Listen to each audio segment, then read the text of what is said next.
रात के 3 बजे मैं अपनी बड़ी बहन को सुकून दे रहा था और वो आवाज निकाल रहे थे। मैंने कहा कि कोई सुनेगा। थोड़ी देर खामोश रहने के बाद दोबारा इसी तरह आवाज निकालने लगी। मैं इस आवाज से सुकून हासिल करने लगा। मैं भूल गया था कि हमारे अलावा भी घर में और है जो हमारी आवाज सुन सकता है। और फिर वही हुआ जिसका डर था। अम्मी ने हम दोनों को ये करते देख लिया था। शायद वो काफी देर से देख रहे थे, इसलिए उसने कुछ भी नहीं कहा, बस इतना कहा कि मेरे साथ दी, मेरा नाम यूसुफ है, मैं लाहौर के गांव में रहता हूँ। हम 2 भाई हैं, छोटे भाई का नाम काशिफ है। मेरी 3 बहनें हैं, बड़ी मुझसे मेरी बहन है, इसके बाद मैं मुझसे बाद छोटा भाई है, और भाई के बाद 2 मेरी बहनें। बड़ी बहन की शादी हो चुके थे, इसके 2 बच्चे भी हैं। इसके शौहर का इंतकाल हो गया था। भाई काशिफ कराची में मेहनत मजदूरी का काम करता था। हम लाहौर के गांव में रहते थे। वो दिन भर अपने काम में होता था और मैं परचून की दुकान चलाया करता था, और बड़ी बहन घर पे होती है। मेरे बहन कपड़े भी सिलाई किया करती थी। कुछ पैसे में कमाता था, कुछ मेरा छोटा भाई काशिफ कराची से भेजता था, और कुछ मेरा अब्बा। हमारे घर का गुजारा करना था। मेरी अभी तक शादी नहीं हुई थी और मेरे छोटे भाई की भी नहीं हुई थी। हम में सिर्फ मेरी एक बहन की शादी हुई थी जिसका शौहर इंतकाल कर गए थे। उसके 2 छोटे बच्चे भी थे। मेरी बहन को घर वालों ने काफी कहा तुम दूसरी शादी कर लो, लेकिन वो ना माने। उसने कहा शायद वो अपने शौहर से सच्ची मोहब्बत करते थे। उसने अपने शौहर के इंतकाल के बाद दूसरी शादी ना करवाई और हमारे साथ रहती थी। मैं भी अपनी छोटी सी दुकान चलाता था। सुबह 8 बजे जाता था। दिन ऐसे ही गुजरते थे, क्योंकि इसी मोहल्ले वाले काफी मुझसे सामान उधार ले जाया करते थे, जिसमें से काफी सारी औरतें भी थे जिनके घरों में काम करने के लिए उनके शौहर दुआ है कि मुल्क गए हुए थे। हमारे मोहल्ले में एक लड़की थी जिसमें मोहब्बत वही करता था, और वो मुझसे मोहब्बत करते थे। दिन के वक्त में दुकान पे जाया करते थे, और मैंने अपनी बहनों का नाम तो बताया ही नहीं, क्योंकि आगे चले के मैंने उनके नाम बताने तो हैं। मेरी छोटी बहन का नाम आयशा था, बेचने वाले का नाम सलमा था, और सबसे बड़ी का नाम कुंजा था। हमारे घर में हमारी शादी की बात कर रहे थे अब्बू। अम्मी जी कह रहे थे कि तुम शादी कर लो। मैं अभी शादी नहीं करना चाहता था, क्योंकि मैं जिंदगी में कुछ बड़ा करना चाहता था। मैंने सारी जिंदगी ये परचून की दुकान तो नहीं चलानी ही थी। उसने कहा कि मैं शादी कब तक नहीं करूंगा, जब तक मैं अपने पैरों पर खड़ा हो जाता है। फिर मैंने अम्मी और अब्बू को कहा कि छोटे भाई काशिफ की शादी कर दो। वो कराची में कोई कंस्ट्रक्शन की कंपनी में काम करता था और अच्छे पैसे कमा रहा था। अम्मा ने बहुत जोर लगाया, लेकिन मैं शादी नहीं कर रहा था। तो फिर वो भी मांगी कि काशिफ की शादी करने के लिए। फिर काशिफ को फोन करके बताया कि हमें पैसे भेजे, तुम्हारी शादी की तैयारियां कर रहे हैं।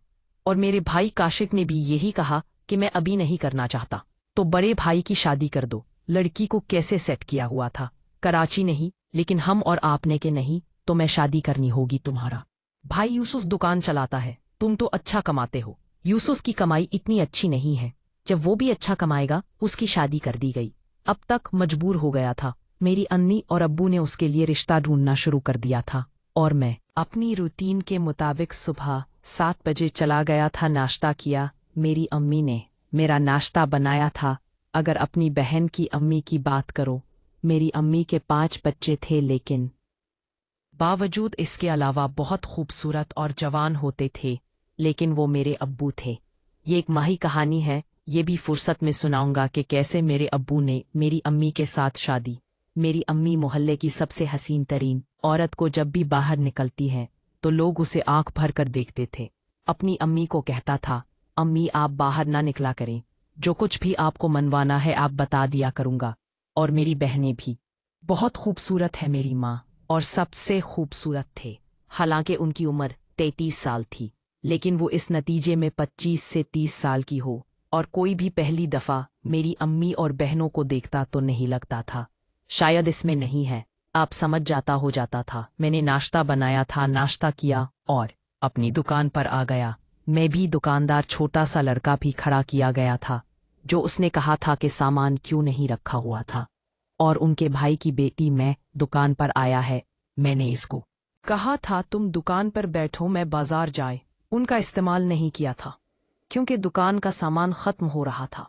बाजार एक लिंक बनाए जो जरूरत का सामान था, वो मैंने सर उठाया और एक ही सामान लौट कर दें। दुकान का सामान दुकान पर नहीं आया जाया करता था, लेकिन वो कभी कभार नहीं जाता था, और सामान आज खत्म हो गया था, इसलिए ना खुद लेने चला या सुबह लेकर जाना की। दुकान में पहुंचा तो फिर क्या एक बच्चे थे। मैंने उससे पूछा गया था, उसने कहा है जिसने 4,000 रुपए उधार ये है वो। मैंने लड़के को कहा कि तुमने क्यों दिया? उन्होंने नहीं दे रही हैं, तुम कहते कि उस्ताद भी नहीं है बात करना, क्योंकि मैं उसको पसंद नहीं करता था।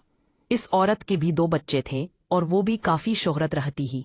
शायद दूसरे मुल्क आया था कमाने के लिए और वो निकले थे उसे मौत देने के बाद ही उसे अपनी बातचीत करना चाहता था कि मैंने आपको कहा कि जाओ। इस औरत को कबूल किया है कि मेरा उस्ताद दुकान पर आ गया है, तुम हिसाब याद नहीं है, लिहाजा वो तुम्हारा आए और मुसलमान कहता है कि मैं खाते में लिख रहा हूँ।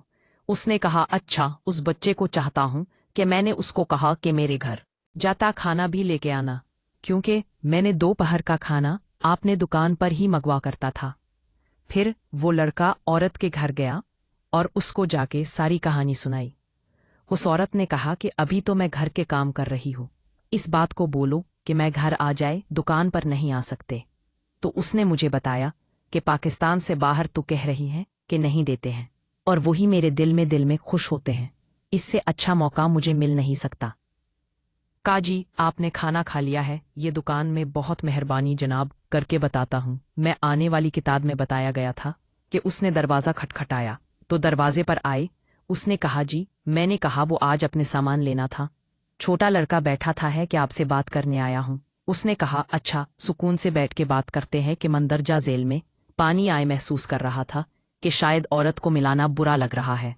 फिर मैंने उसको कहा कि आप बुरा न मनाइए, मुझे कोई एतराज़ नहीं है, आप उधर सऊदी एक जा सकते हैं, बल्कि आपको को दोबारा कभी